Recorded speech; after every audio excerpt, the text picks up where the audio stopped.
Hey there nation, welcome to the show where we help you to play miniatures wargaming on a budget. It is I, Commander Cheapskate, and we are back with another episode of Cheap Shots, episode number 42. And on this episode, we're going to show you guys how to cheaply and quickly paint up a gang of House Orlock gangers for Necromunda. So as you can see here, this is a picture of what the gang will look like, and this will be the end result that you'll have for your gang if you follow the tips and tricks and techniques, as well as supplies we recommend for painting it up very quickly. The total investment, assuming that you have to purchase everything that we recommend in order to paint this method for the very first time, will cost you a grand total investment of $29.87. And when you compare it with the materials that Citadel as well as Army Painter will want you to buy for their method, you're talking about a grand total savings of $148.48. So just a little under 150 bucks will be saved by doing it this way. As you can see, we have a beautiful tabletop standard for this gang with some bright bold coloring. So that being said, we're going to show you guys how to quickly and cheaply paint up this squad with minimal amount of cost. So that being said, let's get this video on a roll. Alright, so the very first thing you need to do, of course, is to prime your miniatures. In this case, I suggest that you use a bright white primer in order to do that. For this quick paint method that we like to use, white is a really good undertone color to use. Primer does also do another really good job too. Not only does it add an undercoat to your miniature, but also adds a rough texture for your paint to stick to, so that way it just doesn't rub off on you. In this case, I use a can of Rust-Oleum flat white primer. I purchased it at my local Walmart for $3.99. All you need to do, of course, is just take your primer, give your miniatures the once over, give a good solid coat across the entirety of the miniature, so that way you have a good base coat to work off of. So that's the very first step, is priming. Alright, so the next thing we need to do now is a base coat. So from this point, when I paint a miniature, what I do is I start with the, like I'm dressing a person, is basically how it works. I start off with the flesh, and then from the flesh I work up on layers all the way out to the outside. It just makes things a lot easier to paint with. So in this case, as you can see here, I basically use two colors. I do have a Cybermystique for this gang, so because of that, I decided to paint that cybernetic dog with two thin layers of pavement apple barrel paint. Pavement is actually not a black color, it's actually a super dark gray color. It looks black on this picture because of the way the light's hitting it, but if you look at it though, it's a super dark gray. So because of that, it makes a really good base coat to do dry brushing off of and to add some more depth to your miniature. So I put two thin coats of pavement onto the Cybermystique. As for the rest of the Orlock gangers, I basically put on two thin layers of flesh by apple barrel paint. Both of these products are about 2 fluid ounces of product, and you can find these at your local Walmart. They run you about 50 cents a piece. Once, of course, you put down 2 base layers of flesh as well as pavement, you're pretty much done with the base coating. It's time to move on to a dry brush. So now we're done with the base coating for the flesh. Next thing we do now is a dry brush. In this case, for the Cybermystique, I use Granite Gray by Apple Barrel Paint. I just do a quick once over with the dry brushing technique on that to catch the raised surfaces of the miniature, at the same time add some depth. By doing dry brushing, you actually create some highlights on your miniature by highlighting the raised surfaces of the miniature while leaving the darker color into the recesses. So you can see there, you can see the musculature of the Cybermystique after we get done dry brushing with Granite Gray. Now, as for the flesh component for the rest of the Orlock gangers, I use Delta Serum Coat Peaches and Cream. It's a nice pastel flesh color. It runs you about 65 cents to your local Hobby Lobby. It comes in a 2 fluid ounce tube. Just do it once over real quick with the dry brushing, and then you're pretty much done. Now remember, when it comes to dry brushing, it's always a good idea to start off with a very light dry brush first, and then slowly add more color to the depth of your miniature, because while dry brushing is very easy to put on, it's very difficult to take back off again. So it's always good to start with a light dry brush and slowly get darker with it to the desired finish that you want.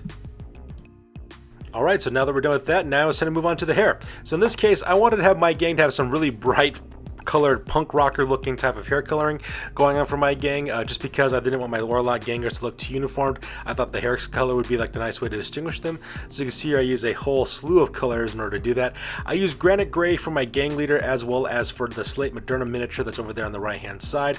I use Kiwi for another ganger to give him bright yellow hair. I use True Red for 2 of my gangers to make them look the same. The reason why those 2 gangers look the same is because this is going to be for an upcoming vehicle based campaign that we're using for Necromunda. So one guy's painted, I have 2 miniatures look exactly the same because one guy's going to be inside the vehicle at all times, and then I have a backup model with him on a normal base, that way he can maneuver around if he needs to. So then of course I use bright magenta. I also use ripe tomato for an orange hairdo, as well as Crocus, I believe is how you pronounce that. It's made by Anita's Acrylic. Crocus, yeah, it's a purplish color. That runs you 65 cents. The Anita's True Red will also run you 65 cents at your local Hobby Lobby. The rest of them are Apple Barrel Paints, which run you 50 cents at your local Walmart. And all you gotta do, of course, is just do 2 thin layers of that stuff, and then you're ready to go. I forgot to mention as well, for the little dog there that's right there, the Cybermystique, he's got a bit of musculature showing between his flesh as well as a cybernetic limb, so I used bright magenta for that, and that's how I did that. Just do 2 thin coats of these bright colors for the hair, as well as the exposed muscle for the Styra Mystique, and then you're ready to move on. Alright, so the next step is a dry brush, and I use this for the hair on some of the miniatures is what I end up doing. So for example, anything I did with bright magenta or with the reds or with the musculature on the Styra Mystique, I use Cameo Pink by Apple Barrel Paint. It runs at 50 cents. Just a little quick dry brush on that to add some three-dimensionality and to highlight some of the musculature and the fibers of the hair. At the same time, I also use Americana's Coral Shell, which runs at 65 cents. I use that for all the orange hair that I had. I just only had one guy with orange hair, so that's what I used for him. And just a quick little dry brushing for that to add some highlight to the hair. So that being said, now that the flesh and the hair is done, time for us to move on to the clothing. So the next step is to do another base coat, this time adding 2 thin layers of color for all the clothing that these Orlock gangers are wearing. So what I decided to do is kind of go with like this stormy gray kind of color for their tops, as well as just straight gray for their trousers. So that's exactly what I decided to use. I used Skyline by Folk Art. It's a nice grayish blue color. It's a really nice dark grayish blue color that I used for their shirts as well as for the loincloths. What I wanted to do, the reason why I made them exactly the same colors, because if you ever seen the movie Mad Max Beyond Thunderdome, the character of Mad Max, he actually wears like this robe type clothing that he wears. He wears leather pants with boots, right, just like these guys do. He also wears like a leather vest with used to be a leather jacket, but the sleeves are cut off of it with shoulder pads on it, and that's what these Orlock gangers look like. They look like Mad Max from Beyond Thunderdome is what the way their costume is based off of. Well, in that movie, Mad Max wears like this robe, like this Middle Eastern looking robe top that's kind of like a cassock, kind of like a mixture between a robe and a cassock that he wears for his top, and it looks like he's wearing a loincloth with his shirt attached to it. And I wanted to create that same look for my Orlock ganger. So because of that, I painted the loincloths as well as their shirt that's Skyline color to make it look like it matches Mad Max is what I wanted it to look like from Beyond Thunderdome. And I thought it was a really cool iconic look, so that's what I used. And then finally for their trousers, I used Anita's acrylic paint. I used gray. Now both of these products can be purchased at your local Hobby Lobby. The Folk Art will run you 75 cents at your local Hobby Lobby, while the Anita's acrylic will run you 65 cents. And all you need to do, of course, is 2 thin layers of each of the colors for the trousers as well as for the pants, and then from there you're ready to move on. So the next step for these characters is to work on the black leather goods that these guys are rocking. So each of these each of these House Orlock gangers are basically wearing these dark leather fingerless gloves for each of their hands. So I picked that out in Pavement by Apple Barrel, and the same thing with their boots. I did 2 thin coats of Pavement on for their boots as well. Like I said before, Pavement is actually a really dark gray. It's not really black. It's kind of like an off black between black and gray. So because that, it's a nice textured paint. Also has a really rough finish to it, which is beautiful for picking out details with using dry brushing. So that's all I did. I just found all the parts that I wanted, the black leather parts that I wanted to be done in black, and I just picked them out in 2 thin layers of pavement. And then from there, you're ready to move on for other details. So the next detail I worked on next is the dusters. Each of these House Orlock gangers have these beautiful dusters that their characters are wearing. Basically, they're wearing these sleeveless leather vests is what they're wearing, with the armored shoulder pads are attached to it as well, except for the gang leader, which is the Apollos Gage character. He actually wears a full-blown trench coat. Like I said before, these characters are modeled after what Mad Max's outfit looks like in the Mad Max films. So because of that, I wanted to create a vibrant blue color for that. And the reason why is because if anybody's ever watched my channel before, I've traditionally played Cowdor gangs in my Necromunda battle reports, and that's because in the original edition of Necromunda, when it first came back in the mid-90s, the Cowdor characters had this bright blue tabard that they wore for all the paint jobs that were done in the heavy metal paint jobs. So I thought that was a really cool look, and that's a thing I've always liked about the Cowdor gangers.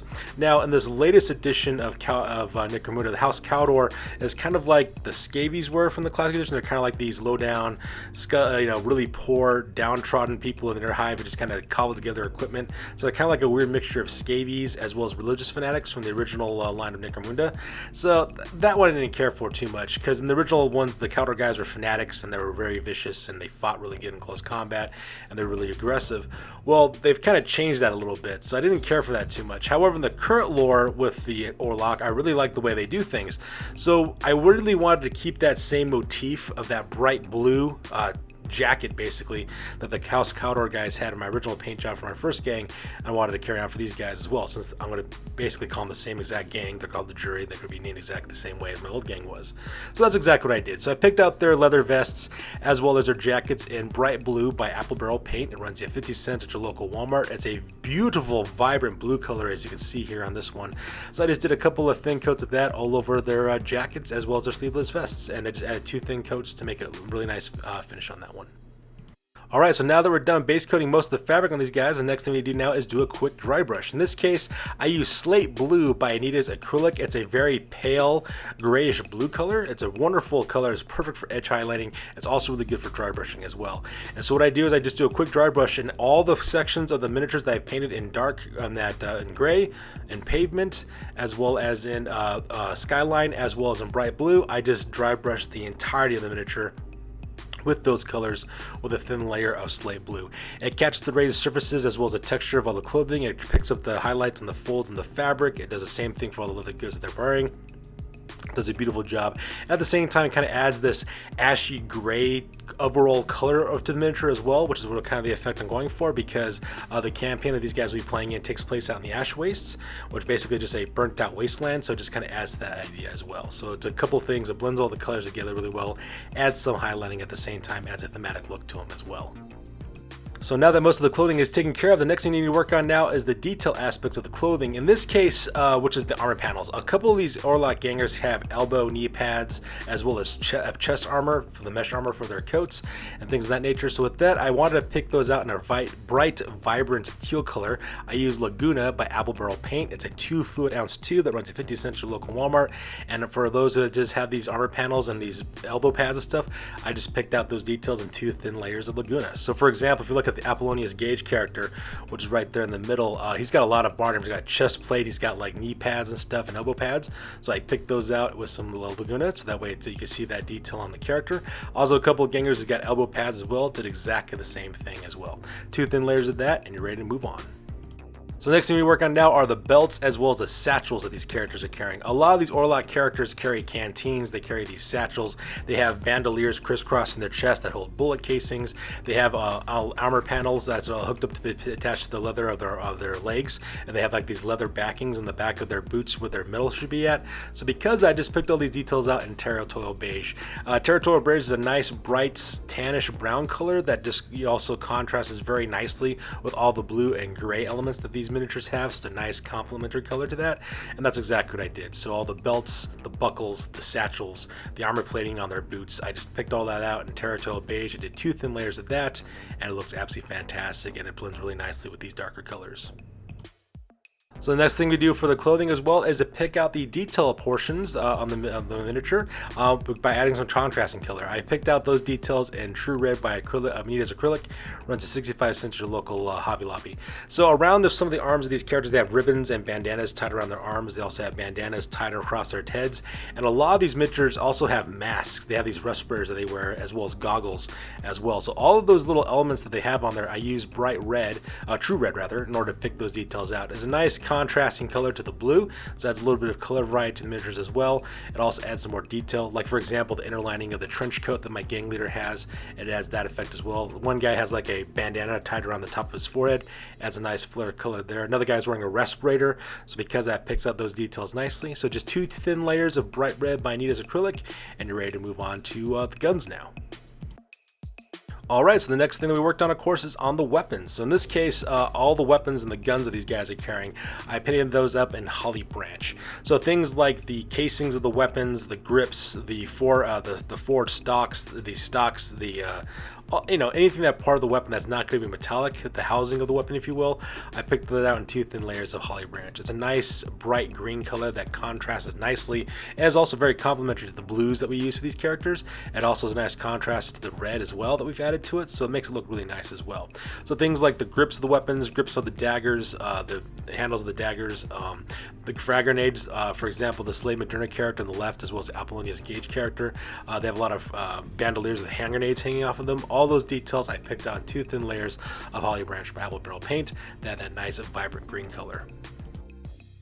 And the very last paint we use before we get to the metallics for these miniatures is to do a dry brush. I use Lime Sherbet by Apple Barrel Paint. It's a nice vibrant pastel green color, and I did a dry brush on all the weapons. So all the weapon casings that you paint up in green by Holly Branch, you just do a quick dry brushing real quick of the Lime Sherbet, and does a really nice job of bringing out those details really quick, adds some 3-dimensionality to your miniature because it leaves that dark green color in the recesses of the miniature while highlighting the raised surfaces in the Lime Sherbet as well.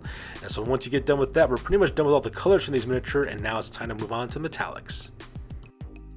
Alright, so the next step of course is to base coat all the metallic elements on these miniatures. I use 3 colors to do all this. For all the bits that are done in a silver, I use Gunmetal Gray by Folk Art. For all the parts that I want to paint in copper, I use Copper by Folk Art. And for all the gold color elements, I use Folk Art's Pure Gold as well. All 3 of these items I purchased at my local Hobby Lobby, and they've cost me 75 cents a piece as well. So you can see there, for all the blades and the parts of the guns that are going to be metal silver color, I picked out in Gunmetal Gray. Same thing with the armor panels on the shoulders of their coats, as well as on the shin guards for their armor.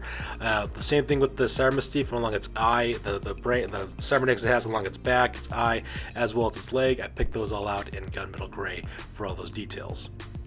Now, as for the copper color, I use that primarily for the bullets that these characters are carrying. A lot of these characters have these bandoliers with bullets located on top of them, so because of that, to pick out those details for those bullets, I painted the bullet casings for those in a bright copper color by Folk Art. It's a nice contrasting color to the gray, the blue, and the brown that they're wearing on them, so that way you can see all those copper details as well. I also use the same copper color as well to highlight the armor plating on the Cybermystique, as well as in the hammer, that power hammer that Slave Moderna is carrying as well, and it makes it look really, really nice, and there's a nice little finish for that. And then finally, all the gold pieces that I used were by Folk Art's Pure Gold. I use these for things like adding some more details in the armor panels on the legs. For example, if you look at all the shin guards for all the Orlock guys, the kneecap portion is painted out in a gold color to add some detail there. Same thing with the elbow pads that they're wearing, so that way it looks like it's a nice copperish color. I painted the hilts of the daggers that they're carrying in pure gold as well. Added a bunch of little details and charms, things of that nature. Like for example, there's some skull and crossbones iconography, some Orlock iconography on the gang members. So for those who had that, I just picked out in that gold real quick. And once you're done with all the metallics, you're pretty much done base coating. And with the base coating done, now it's time to go on to an oil wash. Alright, now it's time to go on to an oil wash on this one. So basically, because it's a quick paint method, as you looked at before, all the miniatures pretty much had like this chalky pastel finish on them. And the reason why is because we haven't added a wash yet, and we do the washing stage all at once. In this case, most people recommend that you use Army Painter Strong Tone in order to create this effect. Army Painter Strong Tone is a wonderful product. It does a really good job. The problem though is that it's expensive. It costs about $32 per can, whereas a can of Mid-Wax Poly Shades Mission Oak will do exactly the same thing. Only cost you $7, so that's exactly what I used. I used Mid-Wax Poly Shade. I cut it with a little bit of paint thinner so that way it doesn't get too dark, and what I did is I just painted it all over the entirety of the miniatures and let that wash seep into all the recesses. As you can see, that oil wash does a couple of things. One, it blends all the colors together so that way the dry brushing looks much smoother, so it looks like it's part of the highlighting for the base coats. The second thing it does, of course, is it also darkens down most of the bright colors we use to paint up our methods. As you can see, these miniatures look much more subdued now. And lastly, the Poly Shades also creeps into the recesses of the miniature, bringing out a lot of the texturing as well as a lot of the details on these miniatures as well. As you can see, it does a really good job of bringing out those details. Now, once you do the oil wash for this, my suggestion to you is to wait 24 hours for this stuff to fully dry as well as to cure. You could, of course, paint earlier if you want to, like maybe an hour or two afterwards when it's still kind of semi-sticky, but I would really recommend not doing that. And the reason why is because if you're holding on to a part of the miniature where the oil wash is on, it's still not completely dry, and you're painting your miniature and then you let go of it, you could peel off some of the paint on it. And the reason why I'm saying this is because I'm talking from experience here, because I've done that before. So that's why I recommend to wait full 24 hours for it to let it dry and to let it cure, so that way you don't have to worry about that issue. For me, for example, if I'm painting these miniatures up like I did in this example, I use the oil wash, and this is the very last step of the day that I was painting. I left it alone, let it cure that night as well as all the next day. So the next evening when I came back the next day to continue painting, these guys had cured for 24 hours and they're ready to go. The next thing you want to do, of course, is to put a matte varnish on it. And like I said before, the matte varnish on this is optional. The reason why is because the poly shades will leave a high gloss finish on your miniatures. Now, if you're a fan of that candy coating gloss, you can skip it, of course. However, I'm not a fan of it, so I hit it with some matte varnish by using some Krylon matte varnish from Walmart that I bought for $5.99. As you can see, there you can see all the details. It also mats that sheen on it, and it looks really, really awesome. So now that the miniatures themselves are done, the next thing you work on now are on the bases. So for the bases, what I did is I put 2 thin coats of Gunmetal Gray by Folk Art onto the bases of these miniatures. I'm using the standard Necromunda bases that come with the miniatures because they have this nice, really industrial look for these guys. And what I wanted to do is I wanted the bases to have like this kind of oil slick shine to them, like these guys were like working on an oil rig or in some industrial wasteland where there's a lot of chemicals all over the places they're walking at. So because of that, what I decided to do is paint all the bases in Gunmetal Gray. As you can see in this example, just put 2 thin layers and just let let that dry. And then once you're done with that, it's time to move on to an oil wash once again. So once again, I put an oil wash on the bases this time. I didn't put on the miniatures themselves, I just put it directly onto the bases. Now you might be wondering, well, Commander Cheapskate, why would you do a second oil wash on the bases when you already did one oil wash before? Why not just oil wash the entire miniature at one time and get it done? Normally you'd be right, but the difference though is that the miniatures on the bases, I wanted to have a matte finish, while as the bases themselves, I wanted to keep that bright, shiny, slick look to make it look like there's like this fresh oil was spilt onto the bases that these characters are walking on, and that's why I did it that way. I wanted to maintain the shine or the sheen from the poly shades on the bases, but not on the miniatures themselves. So as you can see in this picture, it creates like this nice kind of oily, grimy look, you know, chemical look, because it's also shiny as well on the bases, and just looks really, really awesome as well. Now, like I said before, it does take 24 hours for this stuff to fully cure and dry, so because of that, in this stage, after I got done painting the bases and adding the oil wash, I just left it the entire next day and came back the next day afterwards, after 24 hours had passed, to work on the rest of the bases.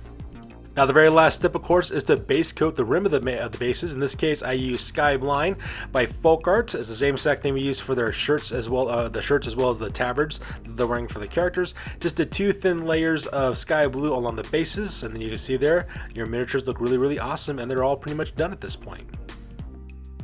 And here's the end result that you would actually have for your miniatures when it's all said and done. It's the same exact picture that we used at the beginning of the slideshow, so that way you can see exactly how you could quickly and cheaply paint up some House Orlock gangers. Sorry, I keep on saying Cawdor. I meant Orlock because I'm playing Orlock on my next campaign.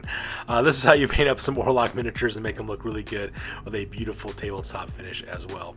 So that being said, ladies and gentlemen, now that we've shown you exactly how to quickly and cheaply paint these up, we're going to go through a shopping list to show you exactly what you need to purchase from Citadel as well as from Army Painter to paint this method, and show you how much money that would cost, and to show you exactly the difference in savings as well. So with that being said, let's go and get that started. Alright, so if we were to use the Citadel as well as Army Painter method, the first thing you need to do, of course, is prime your miniatures and Corax White Spray. That runs to $17. You then need to use Cadian Flesh Tone as well as Eshin Gray for the Cybermystique, as well as for the flesh of the gangers. Those cost you $45 a piece as well.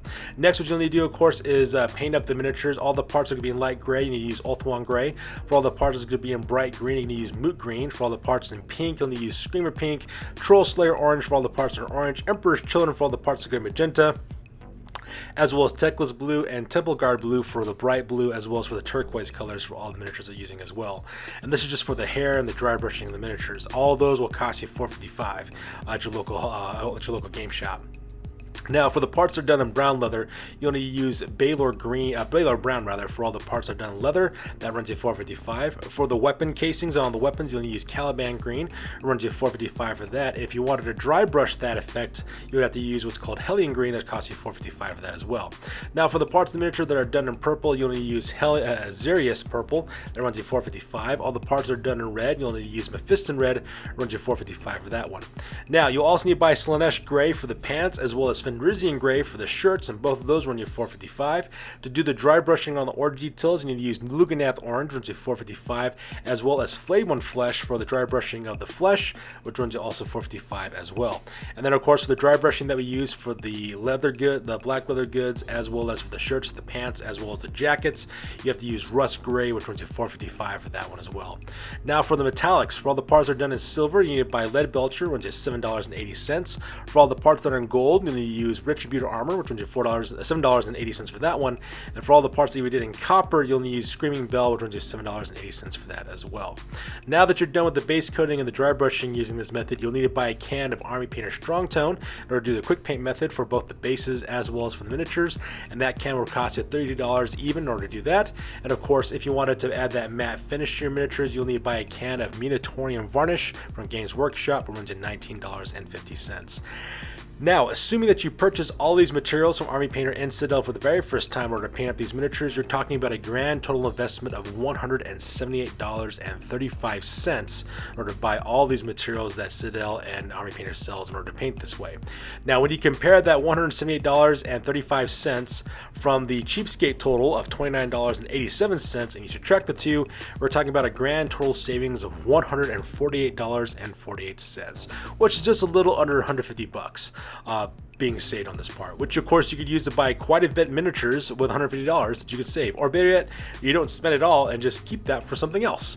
So there you have it, guys. That's how you quickly and cheaply paint up some Necromunda Orlock gangers for saving you $150 at exactly the same time. So that's good for this week, guys. As always, please feel free to comment, like, and or subscribe. You guys' input is invaluable to us as always. Also check us out on Facebook, Instagram, as well as blogger.com for all the latest greatest hobby news related to this channel. That's good for this one, you guys. We'll catch you guys in the next one. Peace out and stay classy.